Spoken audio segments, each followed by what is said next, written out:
Hey, Heather. Yes, Amy. Did you know that approximately 1 billion plastic toothbrushes end up in U.S. landfills every year? That's a lot of plastic. It sure is. Now, if you're like Heather and me, you're always looking for easy ways to reduce your carbon footprint. And when I say easy, I'm not kidding. Here's one of the easiest ways I know. Just switch to a biodegradable toothbrush. Earthmania bamboo toothbrushes are made from premium, biodegradable, and highly sustainable bamboo with densely packed, ultra-soft, BPA-free bristles. So they're safe for everyone, including kids and people with sensitive gums. With Earthmania, you get a fantastic clean for your entire mouth, and you can feel good about helping out the environment. They come in a 4-pack biodegradable cardboard box, not plastic packaging like most toothbrushes. And just like an old school plastic toothbrush, you should switch out your Earthmania bamboo toothbrush every 3 months. So a 4-pack box will last you an entire year.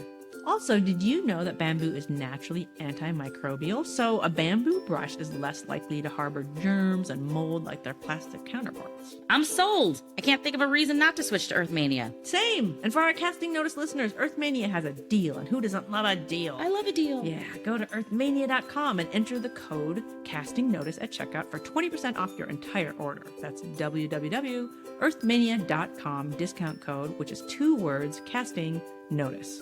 Earthmania premium bamboo toothbrushes. Love the earth, love your smile. Hey, it's Amy, and today we have a big episode. Heather and I will be discussing adoption. This is a really broad subject that isn't always easy for people to talk about, but we hope our discussion encourages others to talk about adoption with open hearts and open minds. Okay, get ready. Here we go. Hello, it's me, Heather. And it's me, Amy. And you're listening to another episode of Casting Notice Podcast, where we talk about things besides casting notices, but it has something to do with it. It's just a title. It's just a title. It's just a title. And you're going to hear in this episode how we get back to that title.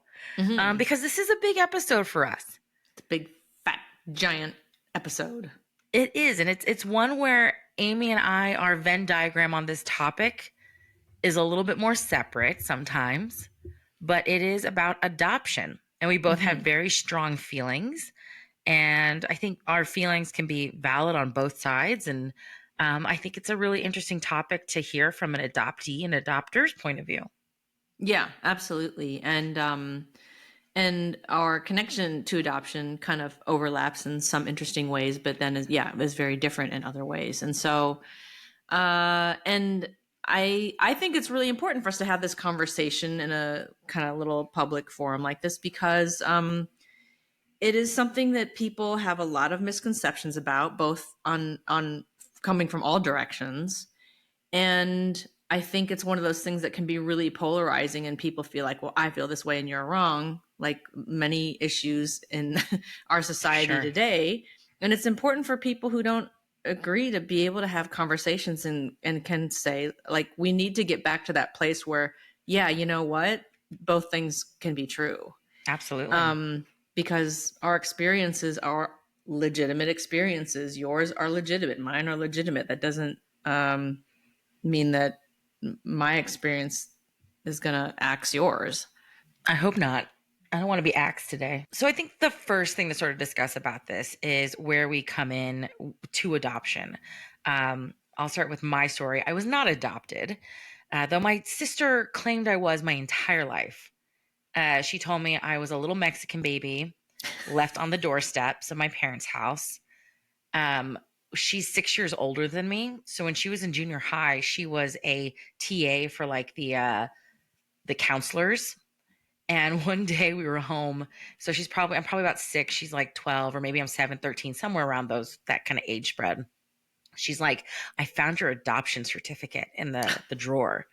And she pulled out a certificate. And really, it's one of those certificate of achievements that they give kids, like, at school. And she's like, see, it says like, your achievement of adoption of Heather Dixon. And I was like, what? Oh my God, I really am adopted. Yeah, she's a bitch. What can I say? So we also went to Tijuana once when I was young. And she told me I was being brought to Tijuana so my parents could return me to my original family. God. Siblings are so horrible. They I love that, are. because Aubrey's kind of an only child. She has a half sister, but she's an adult and lives in a different state. But Yeah. so she's basically been raised as an only child, and people are always just like, "Oh, you need to have, it's better for kids to have siblings." And I'm like, "Is it really?" Is it Because I better? have I know. 3, and I don't need them. Yeah. Mean. She almost got me like child trafficked because I started to walk away from my family because she pointed out this woman and this man. She's like, that's them over there. Start walking. You're like, go ahead, go find them. And I started, and my mom came out of the store that she was in, and she's screaming at me, you can't wander off, blah, blah, blah, blah, blah, blah, blah. And I was like confused. And my sister's like, Mom just had a change of heart. That's all. Damn. So I Jeez. was utterly convinced I was adopted for a long time. And then in 1990, there was a 2020 video report about the Romanian orphans.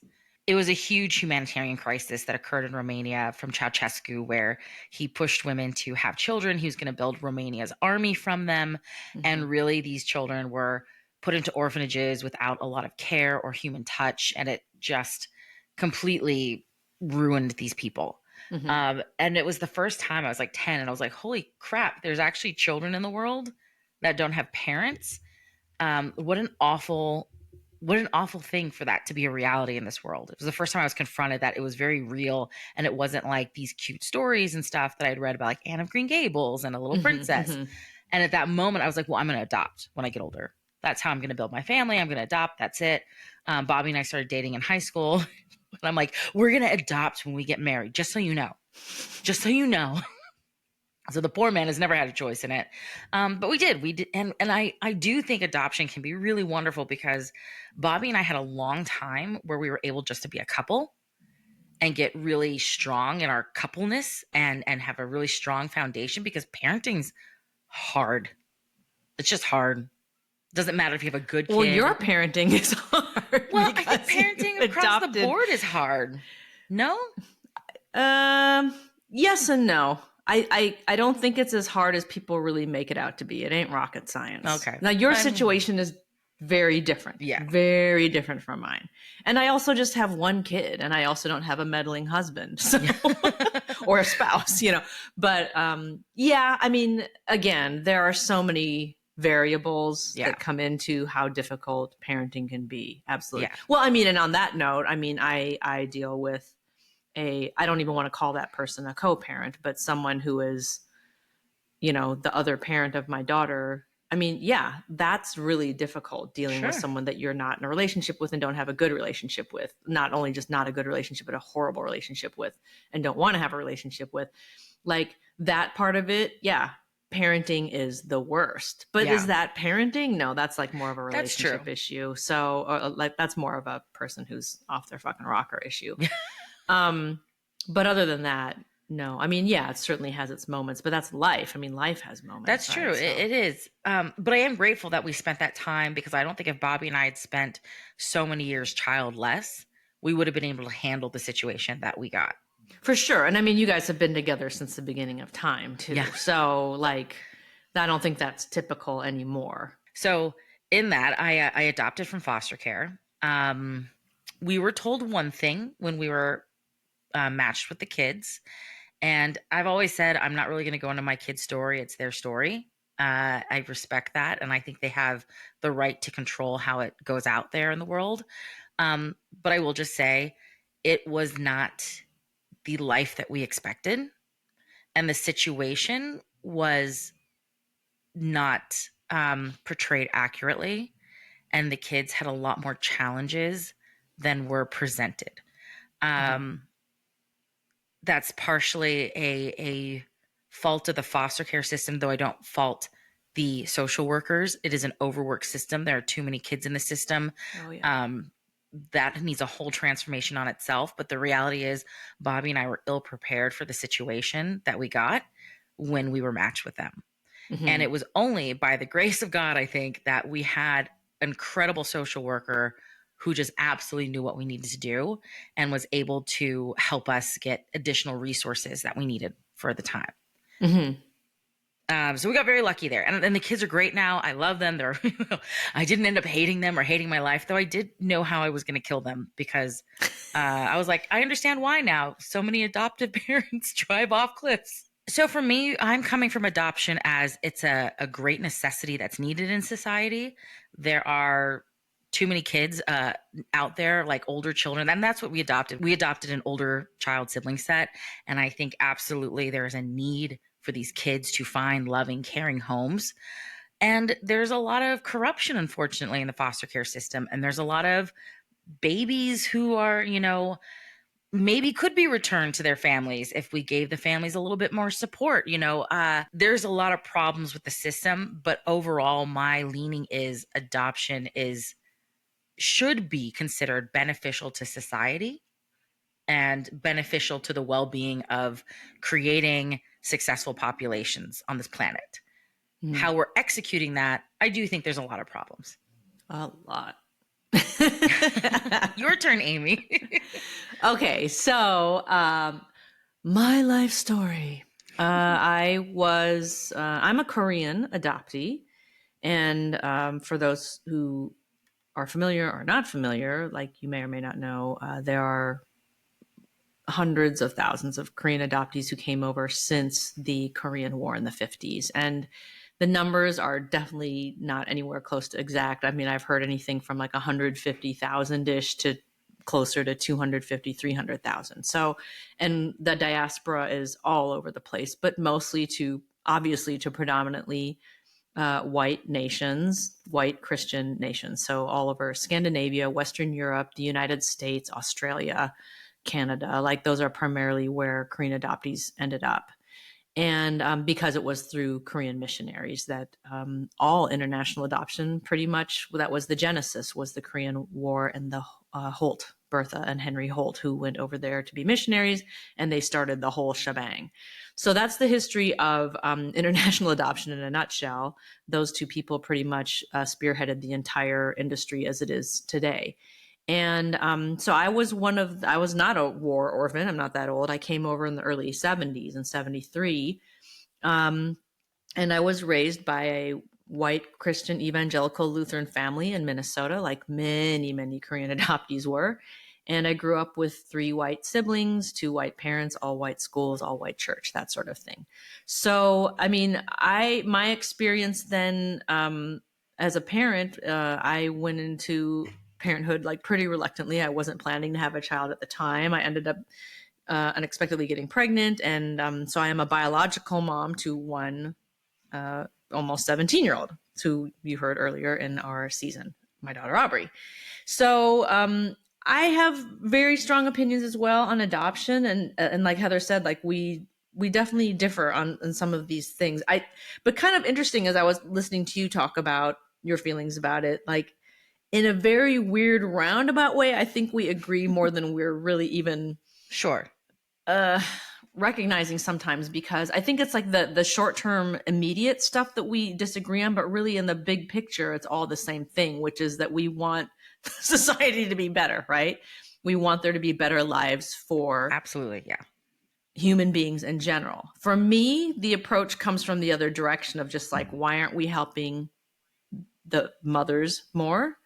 But even before that, and I know this is all super, super long term and probably is never going to happen. So then I get your point of view is that education is jacked in this country specifically. I'll speak to because this is where we live and where your kids were born and adopted, and the foster care system we're primarily talking about. I think that education in this country, and I'm not just talking about like sexual education, but I'm just talking about education in general, is messed up. People who are poor in this country, the poor are getting poorer and poorer, and the class divide is getting worse and worse right now in this country. And I think a lot of people are really ill prepared to become parents in this country.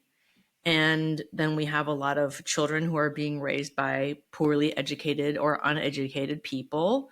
They're ending up in dire situations where they are not able to be effective parents. And then we have kids who are suffering. And yeah, it's a really like, there are so many variables that play into this. And overall, like, I can't just say it in a black and white answer, like, I think adoption is bad or I think adoption is good. My general leaning is that I'm not a fan of adoption, not just because of my own experience, which wasn't really fabulous, but because my focus is more on the what happens before these children are even born. So, and if we did better by, and I'm just going to say women specifically, since they're the ones actually making the children and usually the ones who end up with the children after they're born, if we were doing more to support women in this country and then also, whatever your feelings are on this, but to provide effective birth control, not effective birth control, but like available birth control to all populations in this country, and just better education overall, we wouldn't have quite as big of an issue. But there's so many, that's so multifold. Like, I mean, it's also like a part of it right now is like the pharmaceutical industry and like how there are so many drug addicts right now because of greedy people. Like, it's all plays into it. It's a mess. Absolutely. And I think that a lot of what you're referring to is what we could do in the United States. We have an issue with international, and that I think it is a form of trafficking. It's trafficking. It's human trafficking, international adoption. But I also would like to say that doesn't mean that I don't. I have many friends, both white and Asian and Hispanic, who have adopted from overseas, and I love those people and I respect their choices and I love some of their children.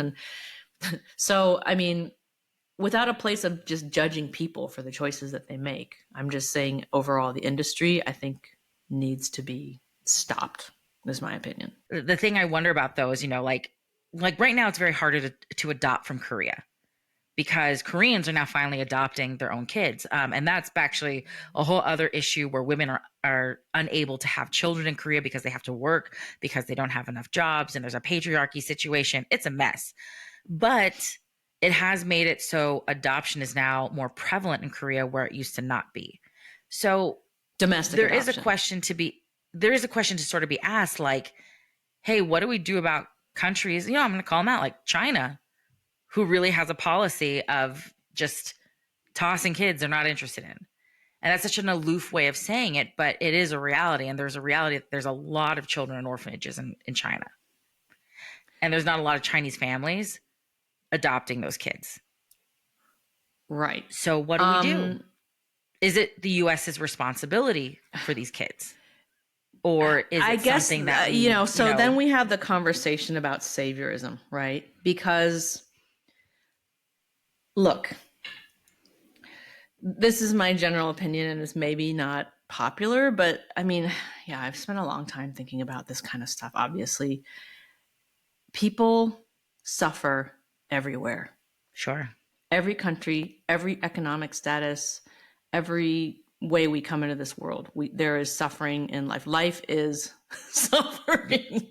A large part of life is suffering. It is living in the unknown a lot of the time and struggling and just living with the fact that is what life largely consists of. If we were all just like happy and everything was great all the time, that wouldn't be life. So I guess like one of the things that I say to people a lot when they ask me about my opinions on adoption is there are no guarantees in parenthood or in life, no matter how you come into it. And I think one of the biggest issues that I have with any type of adoption is that it comes often, I'm not saying everybody, from a place of white saviorism. Whether people admit it or are even aware of it, I think a lot of times they're not even aware of it. But that is that genesis of that feeling of like, I want to do something good. I want to be helpful. I want to whatever, right? Nobody gives birth to a person going like, I want to help this person. Okay. I want to be a parent. I want to raise a child. And like how we choose parenthood really informs a lot of how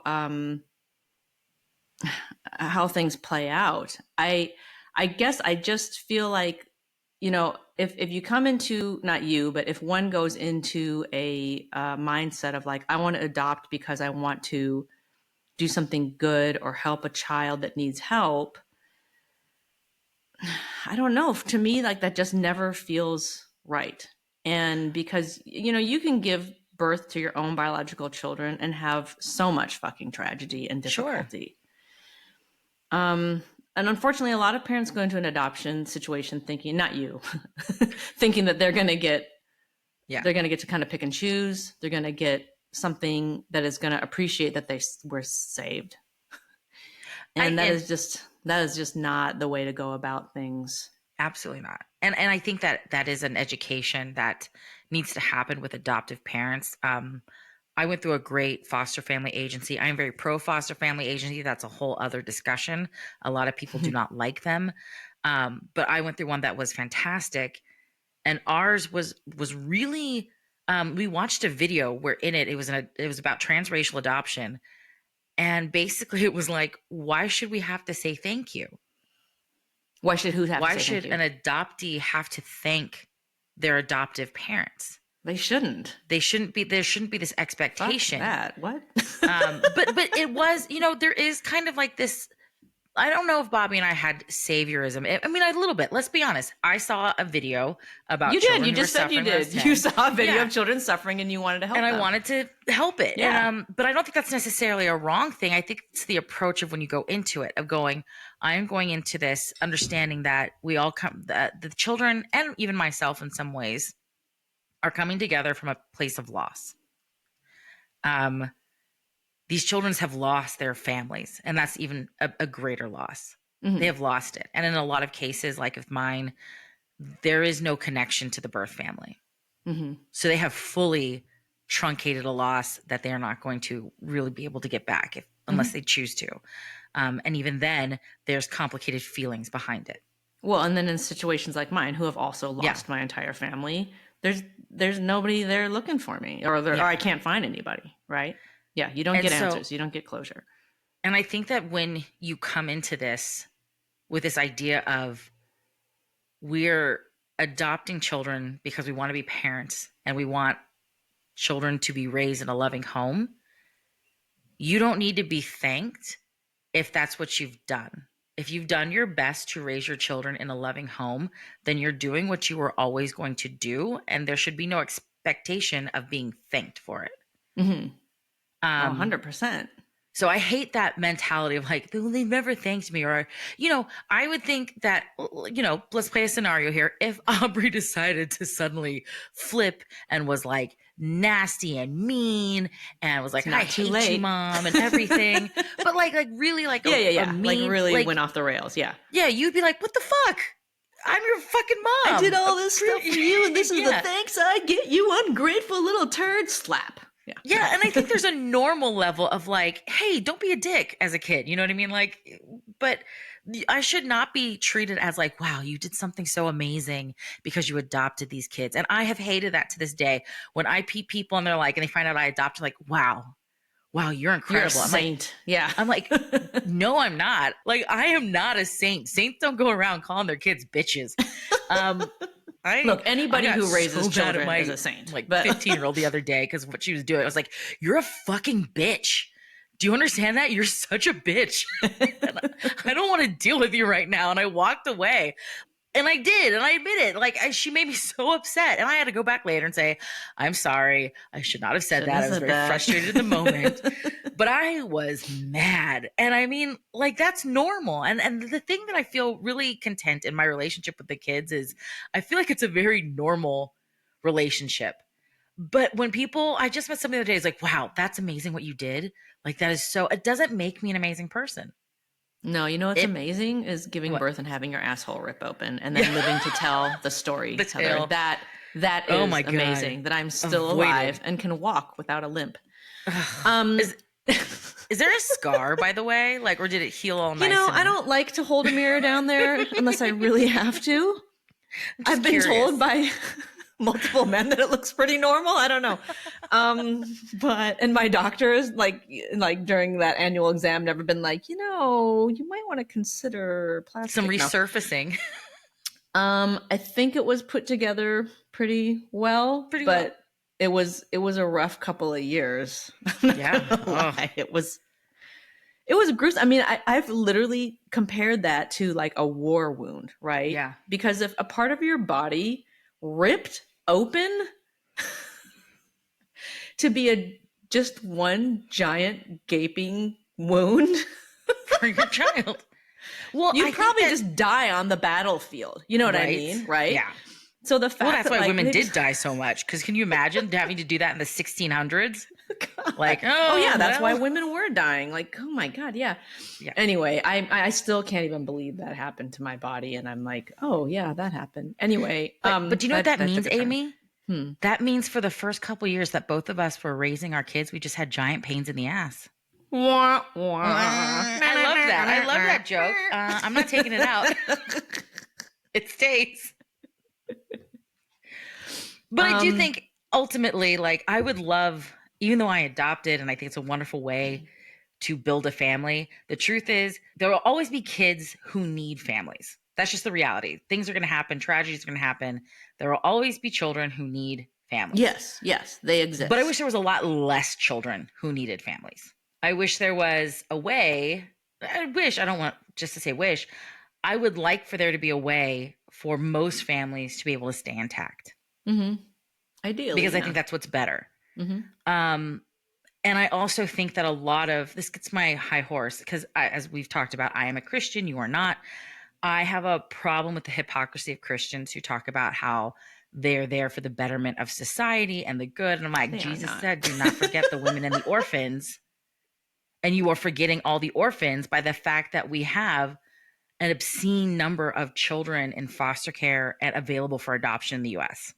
And there are enough Christians in this country to give those children homes. No joke. I did a number.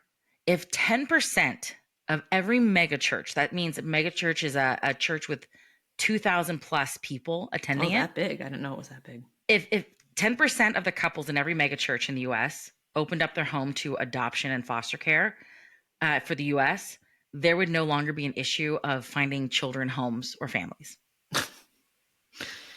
Like we would actually have a surplus of available homes.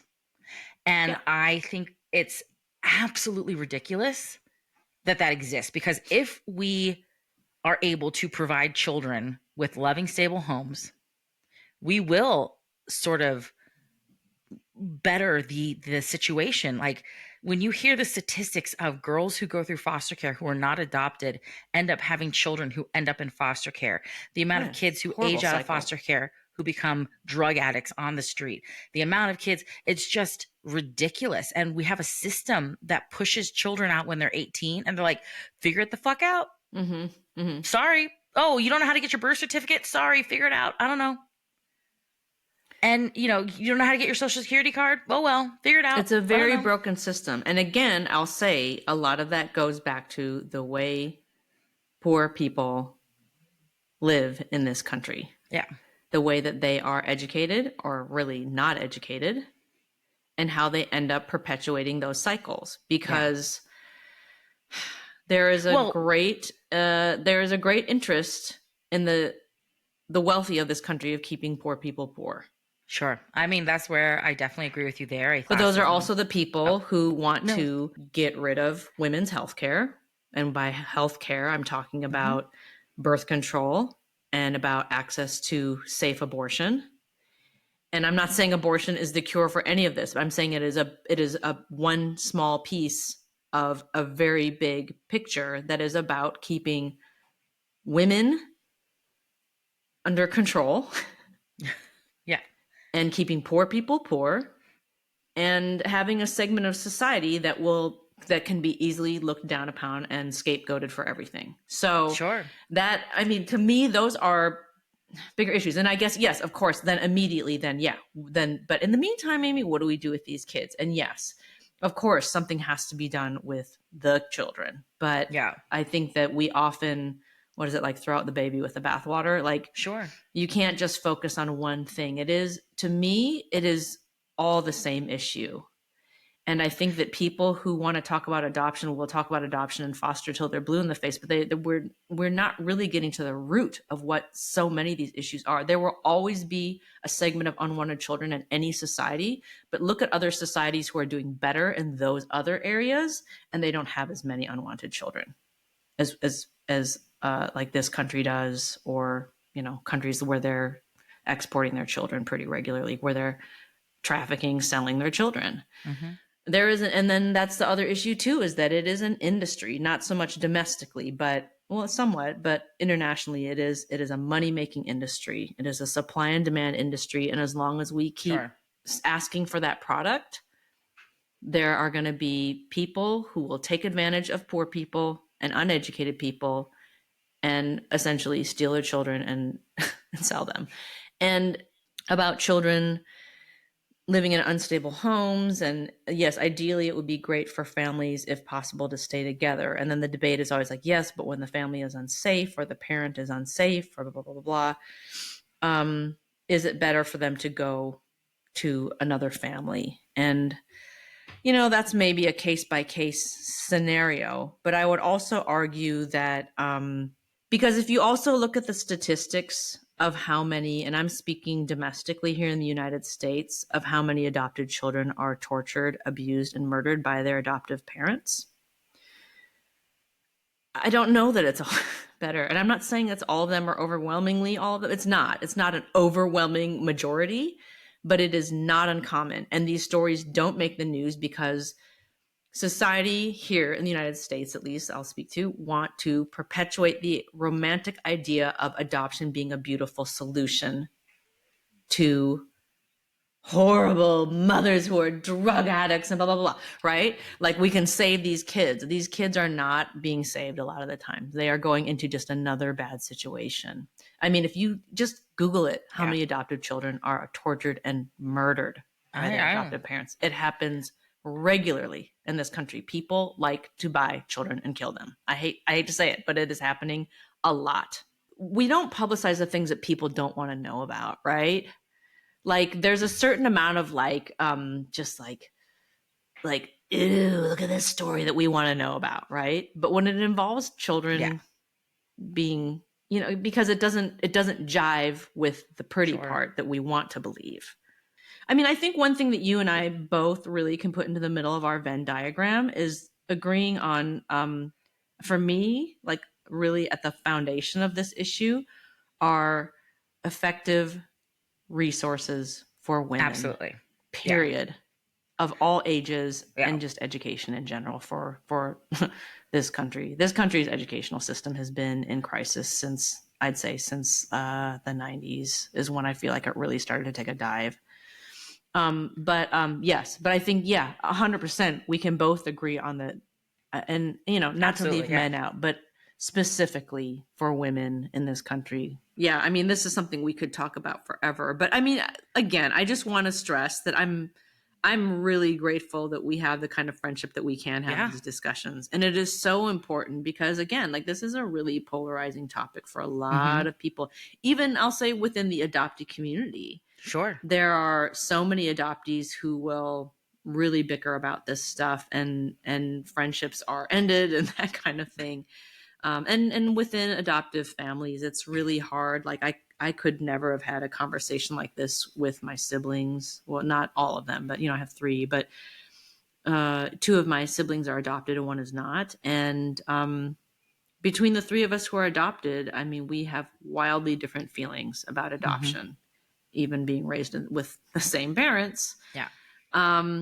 So yeah, it is not an easy thing to talk about. So I'm grateful that we can talk about it. I hope having conversations like this on a podcast facilitates more people being open to the idea of just having discussions. I want to be able to say that this, podcast can also be a podcast of just let's have a discourse. And speaking of discourse, I will tell you, I don't know why, because I'm an adoptive parent, but like Angelina Jolie and Madonna and stuff, like always piss me off. Like, I don't know. It's so weird. Like, this is going to sound terrible. The fact that they go like country to country collecting babies, like they're Pokemon, versus like now this isn't even better, but like Tom Cruise and Nicole Kidman adopting like domestically versus like Hugh So did Meg Jackman. Ryan. Yeah, or Hugh Jackman in Australia, adopting Yeah. from the foster care system in Australia, and he's a big advocate for it. Like, I don't know. I just feel like ickier when you go country to country and you're like, I mean, I remember Josephine Baker was very famous for saying she wanted her rainbow tribe. And I guess all of her kids, for the most part, were pretty happy with her as a mom. But I don't see, knowing Who what is I she? know I don't know who now, that is. Josephine Baker, she was like 1920 singer or so, jazz Okay, singer. I was gonna say I know she's an old, Yeah. talented person. And she wanted her rainbow tribe, kids of every Well, there's color. Mia Farrow too. Yeah. And it's like, it's sometimes I think celebrities do more harm than good when they adopt. And with that, let's move to adoption representation in film and television. Yeah, let's talk about that fucked up media shit show. I mean, it's because it is hard. Like, I read Anne of Green Gables. I still love the series. I don't give a shit. I think You're it's such a nerd. I love it. I love that book series. I love A Little Princess, and these are books about essentially white girls that are orphaned who get adopted, and they're so intelligent and caring and loving, and look how great it is. And it did do a lot for adoption in some ways, but it also did a lot against it because it kind of gave this fallacy of if all you do is love a child and give them a home and everything will be fine. It's the romanticization of adoption. I will say there was a movie that came out called Instant Family that had, I think, Rose Byrne in it and Mark Wahlberg. Mm-hmm. And it was about adopting from foster care. And when Bobby and I saw it, Bobby was like, oh my God, it's like they had a camera on our life. And I really loved that they did not candy coat it. And they showed how hard it was and how these kids are not perfect, wonderful. Mm-hmm. I'm so grateful that you adopted me. Yeah, and I remember actually appreciating that movie too. Yeah, I remember there's a great scene where Rose Byrne goes into this adoptive family that had come to do a talk about like adopting, and she's like freaking out because things aren't working well, and the other woman just slaps her, and she's like, "You weren't supposed to expect your kids to basically come out and be perfect once you love them. Like it's a battle, it's a challenge. We are constantly going to be working through things, but they are working, and we are helping them." Stop expecting this miracle. And I really appreciated that moment in it. Mm-hmm. I think Instant Family, while not the most perfect film across the board, I think it's great. And my kids really related to it. Yeah. I mean, I appreciated Instant Family for sure. Now tell me about Joyride, because I still haven't seen it. Oh, you still haven't seen it? No, because you gave it a review to me and I was like, well, do I need to waste my time on this? At the risk of shit talking a movie that has a lot of people in it who are in this industry who are like in my category of actor. I mean, they're generally younger than me, but yeah, I could be playing their moms at some point, but not after this. No, just kidding. No, this is nothing against the people in the film or even the people who made the film. Like this is just a commentary on the film. But if you haven't seen Joyride, here's spoilers if you don't want the spoilers, folks. But the main storyline is about a woman who's played by Ashley Park, who is adopted from China, and for a work purpose, she goes abroad to China and brings a Chinese American friend with her who can speak Mandarin to kind of help her. And she goes on this big discovery tour of looking for her birth mom and all this stuff. So, and then here's like the big spoiler is that there's a twist at the end where she finds out she's actually not Chinese, that she's Korean. And then she ends up over in Korea. Wow. And she finds out that her birth mother is dead, but made her a beautiful, crying, teary, I love you so much. And I wanted to look for you and all this stuff video. That is presented to her by her smoking hot stepdad, Daniel Day.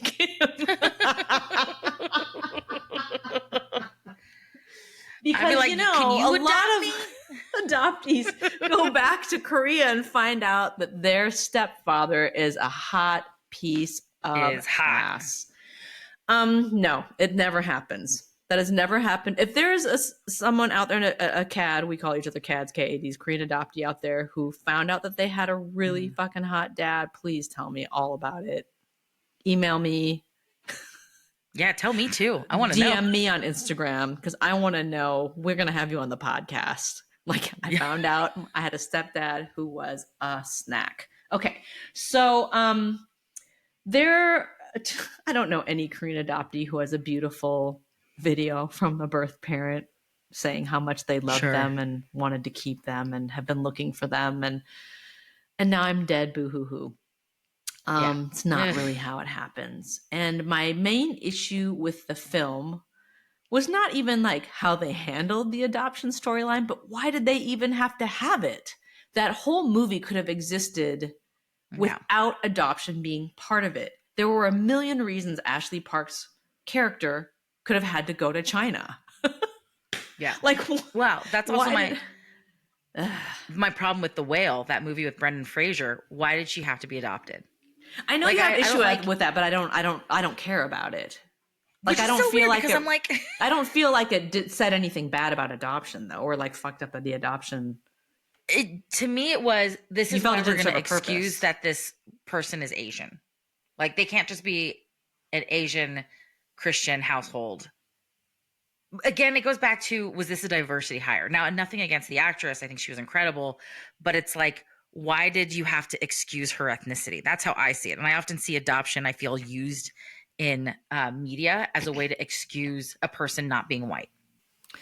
Like, and that's what I felt the problem with that character being adopted in it is, I actually thought if her brother was Asian as well, and they're from an Asian family, Christian family, there's a whole other undertone of, rigorousness and rigidity and rules that exist in those kinds of families that would have been kind of powerful to bring to the scene. But this like one-off, it's because I'm adopted. Bugged me a lot. Well, my understanding, because I know that was not the character in the original play that it's based on, and that Aronofsky saw her in something else and wanted her for the role. So I think probably just did a quick and this is why, right? Which I get your point. I get your point. But I also, I have to be honest, like for me, when I was watching it, I kind of appreciated it because it made me feel a little seen, like a realistic representation of like, this is another kind of family that exists, because nobody ever looks at my family and thinks we're a family.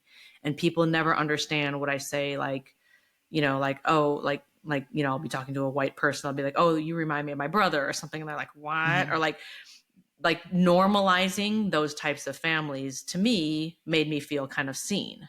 So that's, but I get your point. I totally see, but I'm like, I don't know. Like, I didn't feel like an excuse to make her Asian. It just was like making sense of it, I guess. I don't know, of wanting that actor. I also if I recall, they did step back the fact that I think it was supposed to be, they were explicitly in the play Mormon.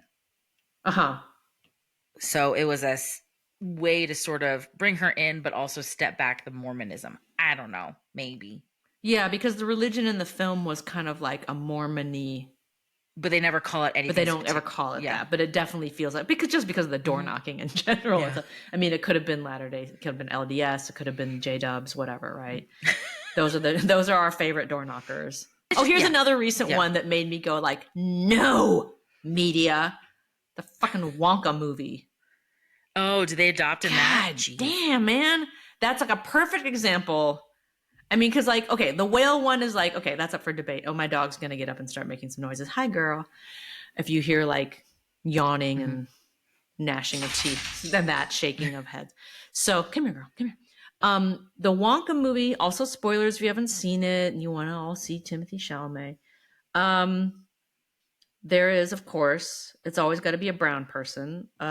Sweet, very lovely, fantastic, little talented actor in it who is a Black girl. And of course, she has to be an orphan. And of course, by the end of the movie, she has to be reunited with her, not just mom, but a beautiful mom who missed her and loves her and is just so like a happy, joyful reunion, and they live happily ever after. Yeah. And Of course. it didn't need to be in the movie at all. An adoption theme did not need to be in that movie at all. But And how it's would we have again known just to be? perpetuating that very unhealthy myth Yeah. of, isn't adoption beautiful? You will. My dog is making so much noise right now. That's my dog scratching her neck and her collar is on. Ruby, come here. Girl, come here.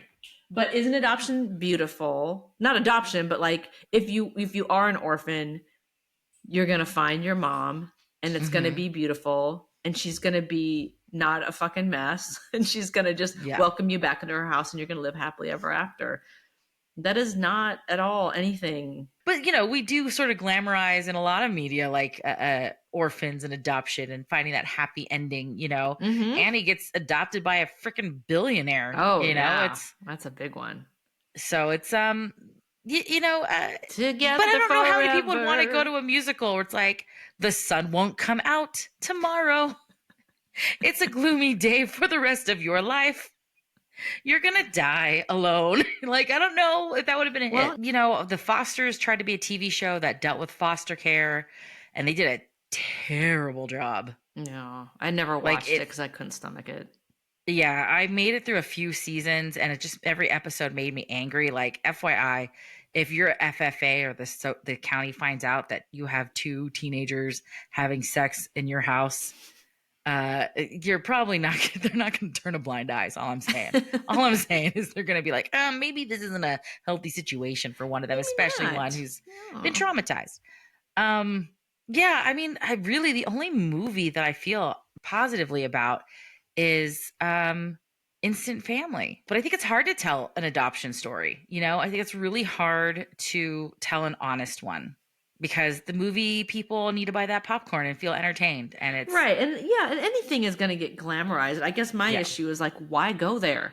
There's a million other stories to tell. Yeah. Like, why? Like, we keep using those tropes and stuff as like these weird storytelling mechanisms. And I just, like, why can't people just tell what they know? Because it's never adoptees telling those stories. It's always people making stuff up to be like interesting. Were there any animated movies that did it well? Has Disney done adoption well? I'm trying to think, like, what's in there. I don't think so. There's always a dead parent. There's dead parents, but not adoption so much. Yeah. Yeah, they haven't touched it. They know better. It's going to be the next. Well, I guess Up like a little bit, because in the end he ends up becoming the father figure for Russell. I haven't seen it. But you know, that's why I hate Up. I hate That's Up why so you hate much. it. Because not just because of that. Oh, that's part of it. But the other part is like they really want to have this child, right? Uh-huh. And then when she finds out she can't or whatever, like, why didn't you choose adoption? Why didn't you go that route? And then people because they realized they could be happy without a child. Were they happy? That they didn't need a child to be happy. That life will still go on. He did. He needed a little Asian boy. I know. It had to be an Asian. Like, that's, and I was, it just, I don't like Up. Oh, you know what the other one is that's terrible by Pixar? I don't know if you ever saw it. It was not in theaters for a long time. They don't even talk about it. The Good Dinosaur. Oh, we were at the premiere. We went to the premiere. It was the same story as The Lion King. It was the exact same story as The Lion King. No, it was worse. It was so much worse because in the end, the dinosaurs have the little cave person, right? And they see these random people pop up and they're like, go, that's your people, your clan. Leave us, go with your own kind. And I was like, what the fuck? And after that movie was over, our kids were little, and my youngest said to me, Mom, are you going to send me away to people I look more like? And I was like, no. I'm not. They were like crying they did not like that film, because in The Lion King, Timon and Pumbaa get to stay. They all like become a big happy family together, right? Uh-huh. In The Good Dinosaur, they send him away. Wait, who is he raised by? I so don't remember. The dinosaurs. The little, I know. The dinosaurs raised him, but then they send him away? Yeah, to the cave people. Why does the dinosaur go with the cave people? No. He sends the little cave person to the cave people. Oh, a cave. I see Yeah. how much I don't remember it. I haven't seen it since the it was premiere, traumatizing, and it you was so blocked it. long ago and so not that Yeah. memorable. FYI, You know they didn't what even though? look like That's him. his They look like a reunion, Heather. Like, why can't he be with his It own was people? Listen, it was so bad Look, because the like own people did not even look like him. He was like a little, listen, watch it again. It's upsetting. He's a little brown haired, brown boyed human, right? And he gets sent to white haired, lighter skinned people. what? I There's don't so remember many that at issues with all. that movie. But were they actually his family or not? No, they were just random They were strangers just that showed up. humans. Yeah. Oh boy, I don't need to watch it again. No, don't watch. I wouldn't waste your time. But I'm just saying that was problematic, and my kids cried at the end, and they thought we were going to give them away to people they look like. Oh, they thought you were going to send them to live with dinosaurs. I mean, that would have been cool. So At the end of the day, I think that we can both say adoption is a thing that needs period. that needs It's a thing. It's a thing, but it needs a little bit more honesty in the way it's presented in the world. And I think that in the reality, what we need to do as a society, demanding it and to better it, is to really focus on the education and the uplifting of people and saving Yes. families as much as possible. I think that's where our common ground is on this. Yeah, let's focus on what happens before the unwanted children come into the world. We did it. We solved it. We solved adoption. Perfect. And scene. Next week, we have late night show stand-up comedian favorite Wendy Liebman.